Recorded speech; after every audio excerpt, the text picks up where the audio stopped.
Welcome to Donmar TV News Channel. Mga kababayan, before I read the prepared speech, I'd just like to say something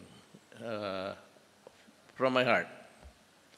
One is that I'm disappointed that I could not go to the hospital. There are times with so many restrictions, I would not have want to visit the wounded soldiers. But just the same, please convey to them, kung narinig nila, my profound gratitude for their service to the country.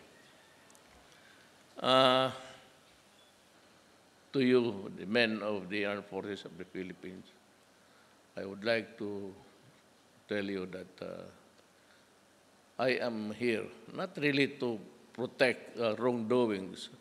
So I will not also do that, but you have my full support in everything that we do, which I think is the best for the country and for the rest of the Philippines. So we have a problem also here, and I'd like to make a special mention to Sakor na yung tulong mo sa gobyerno cannot be measured in terms of, except that we feel also that you are doing your best, and for that, you have my gratitude for helping the Armed Forces of the Philippines. Idol kita, Sakor. Basahin ko na lang itong kawawa naman yung gumawa nito. Baka na oh. We just celebrate the start of 2021 a few weeks ago. Yet the dangers we faced last year remain in the midst. We thus thank you, our brave soldiers, for your unrelenting service to the nation during these difficult times. Aside from itong trabaho natin, nandito yung pandemic, and yet we are securing the measures of government, protect them. Itong mga sa checkpoint, matrabaho talaga yan. Alam ko na hirap ang pulis pati sundalo. And yet, andyan pa yung pandemic. Tapos, Secretary Galvez, so doing everything he can. Mabutit natapos, nagiprangkahan ko talaga sila. Ngayon sabi, postak ko yung presidency ko nga. Walang graft yan. At si Secretary Galvez, kilala ko. Para sa akin, I was there in Marami when we were fighting the Islamists. And I saw in him kaya nung pag-retire niya, kinuha ko. Tapos ngayon ito, binigay ko sa kanya lahat. Ikaw lang ang magturo nito. Now, let me be very clear. Doon sa mga local governments, wala akong objection kung magbili ang local government para iturok sa mga tao. Okay yan. Walang inggitan to. Puro tayo gobyerno. Ang akin lang is that kung ano man ang i-vaccinate, just clear it with the FDA. Lahat naman dumadaan talaga dyan eh. So it's a mandatory requirement. Other than that, I have nothing to do. That's a requirement of law. Sunod lang tayo. Wala kaming ano. Ngayon, yung akin, para sa hindi maservisan ng local government. So yung lahat, sabi ko una, yung mga mahirap. Yun talagang mga mahirap na isang tuka, isang kain. Unahin ko yun, pati yung uniform service. Kasi kung paano kung magkasakit ito lahat, paano, how can we function a government with a sick soldier or policeman in your midst? So ang sunod niyan is umauna kayo. And if the Secretary Galvez would sabihin ko sa kanya, kasali na yung pamilya ninyo. Magpunta yung mag-inject sa mga kampo, turukan, pati yung mga anak ninyo. So ito lahat libre ito. Libre. So that you're dependent, para hindi kayo mag-worry kung nandyan na ano kaya mangyari.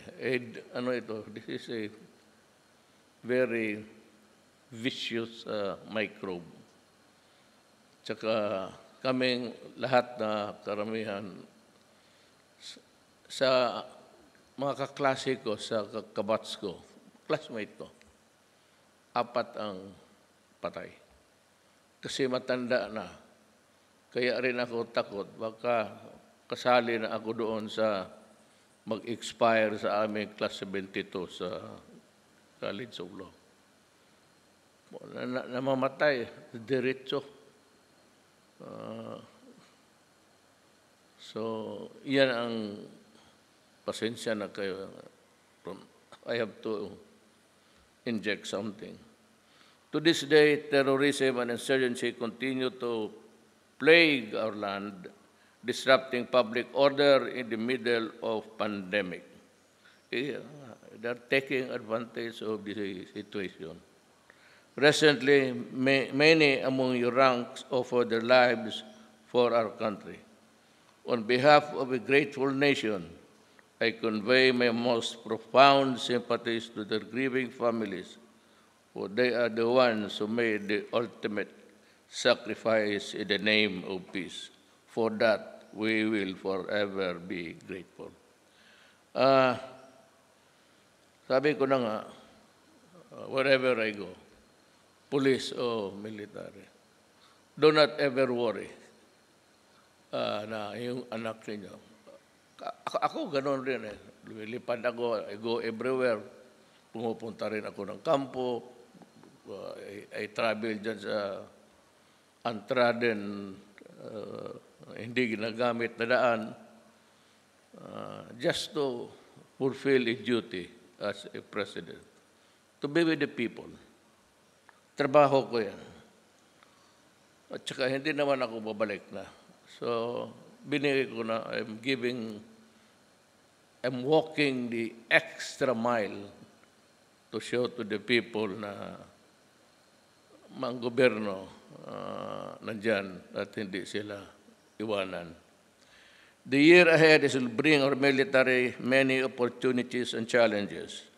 Just remember that no matter how hard things may get, your government will always be there to support your family and the families by ensuring the well-being above else. Itong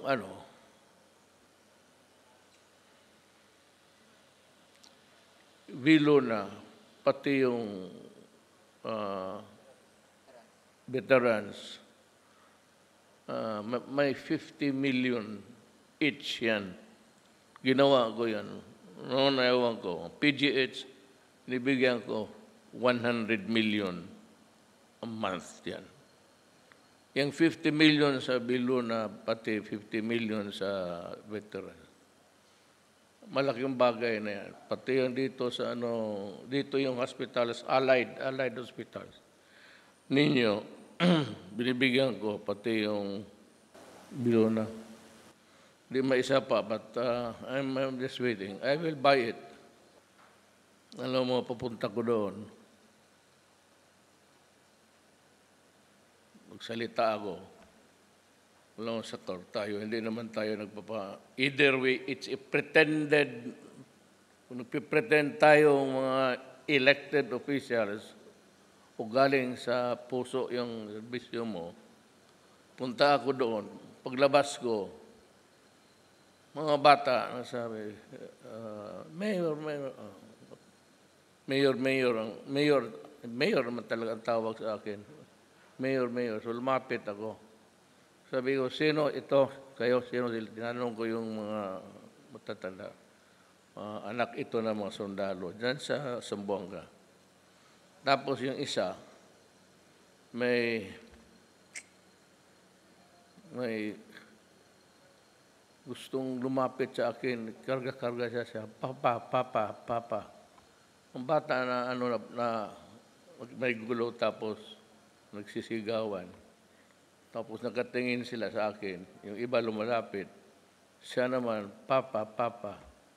Kasi kinuha ko yung bata. Sabi ko, sige ako ang papa mo. Sabi ko, saan? Ngayon, saan ang papa mo? Sabi ko, saan ang papa nito? Sabi sa Manila, nag-training. Ang nanay, sabi nila nag-training rin.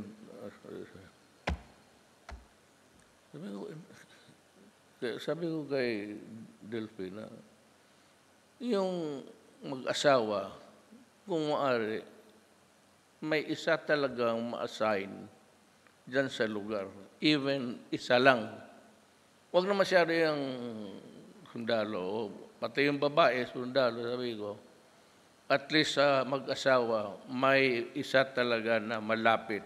Give them an assignment na malapit doon sa pamilya. Because the children would need the love and care of a mother. Kaya sabi ko, ilapit din yun sila. At least ang nanay makauwi doon sa bahay. Gabi, at least ang mga bata, may nakita. So sabi ko sa kanya, sige nak, bukas ipasyal kita. Punta kang Davao. Dalhin ko sana sa aeroplano, pero hindi man nakadamit ng husto. Kinabukasan, inilipad sa Davao. Then pinunta, sabi ko, punta kayong Malacanang. I-blow out ko kayo doon. Just naano ako sa bata. Sige, sabi niya, isa naman, kapatid, sige, papa. Yung, pwede ba na huwag ninyo munang pabuntisan yung mga asawa ninyo? Spacing mo lang.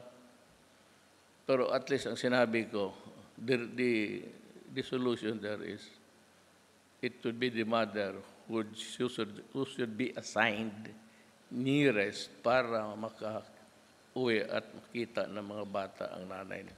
Importante talaga yan. So, pumayag naman si DND. Sabi ko, Del, gusto ko yan ang mangyari.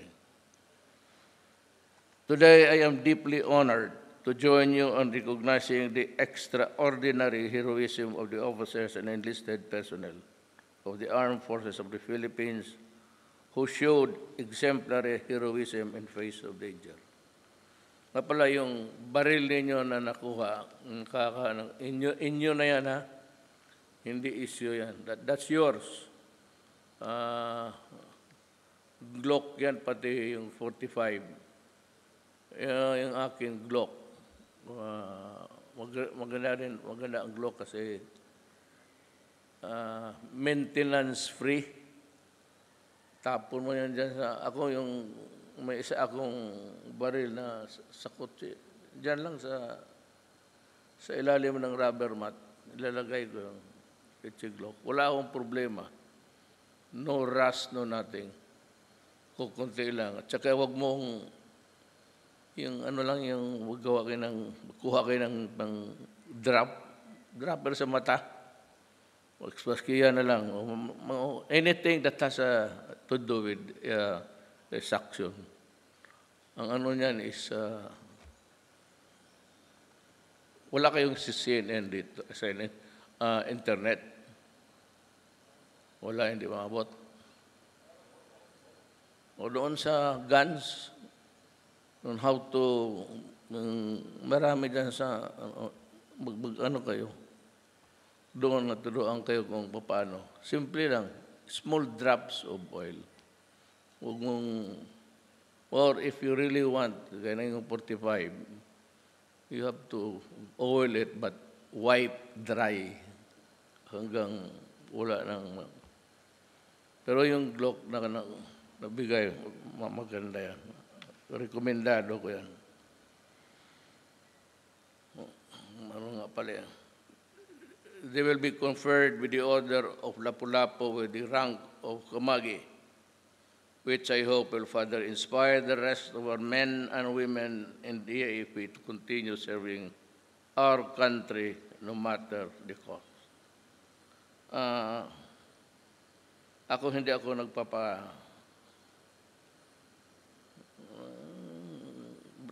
tawag sa Bisaya, nagpapahiro. Nothing of the sort.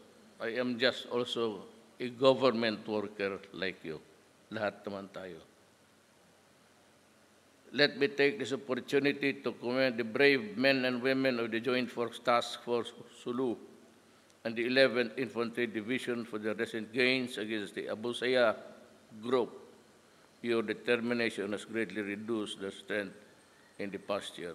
Same, outside of itong mga Abu Sayyaf, we have the communists, and we are giving them a bloody nose. So I hope na by pag-alis ko, at least malang na it can be reduced considerably itong kaputahan ng mga komunista. To our troops, I see this at a very opportune time, since we are about to mark the second year of the bombing of the Cathedral Our Lady of Carmel on January 27. Our presence here is an assurance that we will not just honor those who have perished in this tragedy.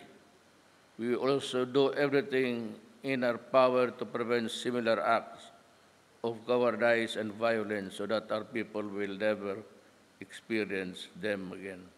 Our presence here is an assurance that we will not just honor those who have perished in this tragedy.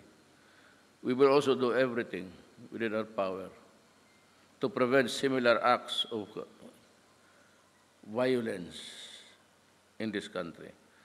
Our progress as a nation has been hindered by the insurgency and terrorism for several dekada. This is the reason why I have nothing but high praises and respect for all of you who are taking the risk to deter those who disrupt the peace of our country.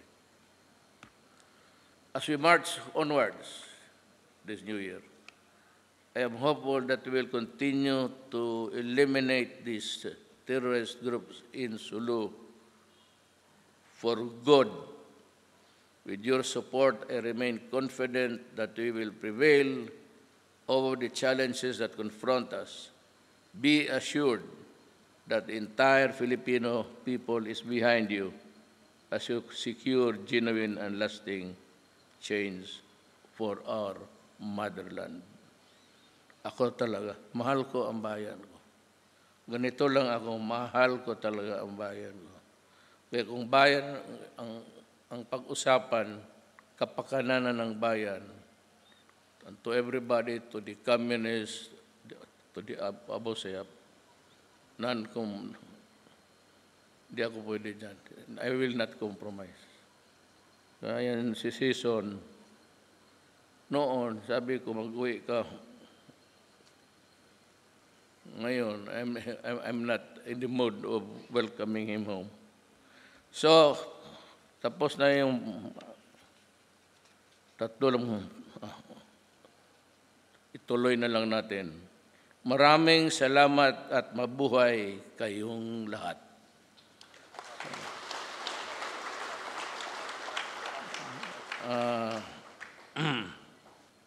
Para sa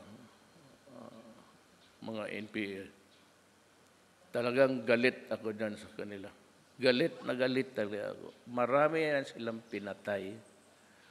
Ang half-brother ng tatay ko, kumain sila sa bahay, pagkatapos binaril pa sa bunganga yung... Kaya yan si Inday, kasi nung nagpunta kami doon sa bahay, it was about 14, 50 or 16. Basta hindi mo about 16. Nakita niya yung patay. Nakaganon, may mga pagkain. Ano, brutal masyado. Kakain ka tapos patayin mo. Kaya galit talaga ako sa mga putang inang yan. Yan si Inday. Kita mo si Inday. Ngayon, light kernel na ba si Inday mo? Full kernel na. Believe. Ako hindi mo lang ako binigyan na baski honorary corporal.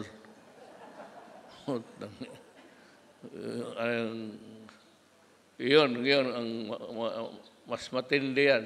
Maniwala kayo sa akin. Mas matindi yan. Utit na lang, sabi ko nga ayaw ko magtakbo yung anak ko kasi naaawa ako sa dadaanan niya. Yung atakihin, babuhin ka, ibang sektor, may mga sundalo. So, naawa ako sa kanya, sabi ko, wag. But anyway, I will serve you to the very end of my term. Kung paabutin, if I reach the finish line.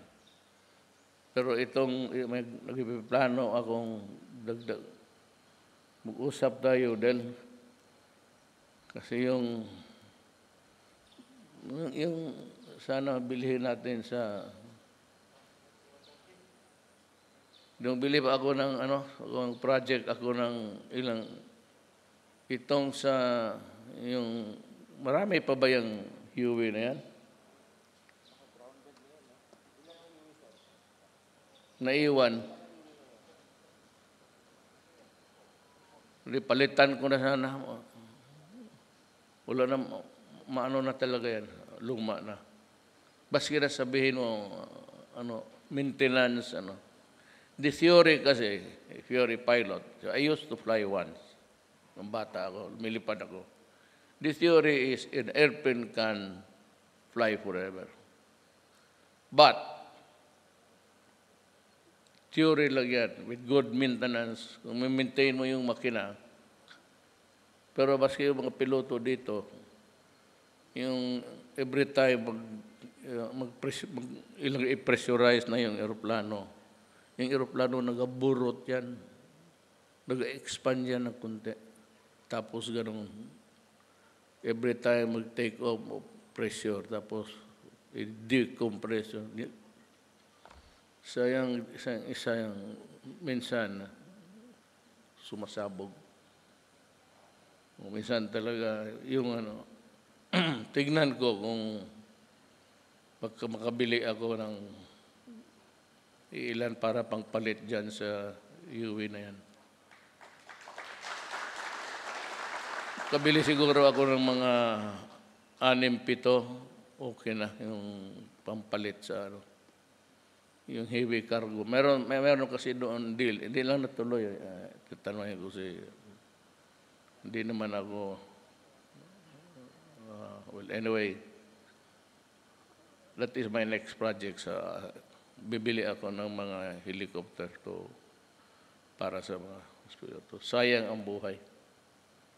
Tsaka, pwede pa naman natin remedyohan sa Bisaya. Kung may remedyo dyan, if it can be remedied, we will. I am not making any hard promises. But you can rest assured, I will try my best to look for money para palitan ko yung mga luma na. Sumasakay rin ako niyan. So, noon, yung mayor ako, hindi man ako nakakasakay ng yung ginagamit ko ngayon. Ano pa yan? Vietnam vintage.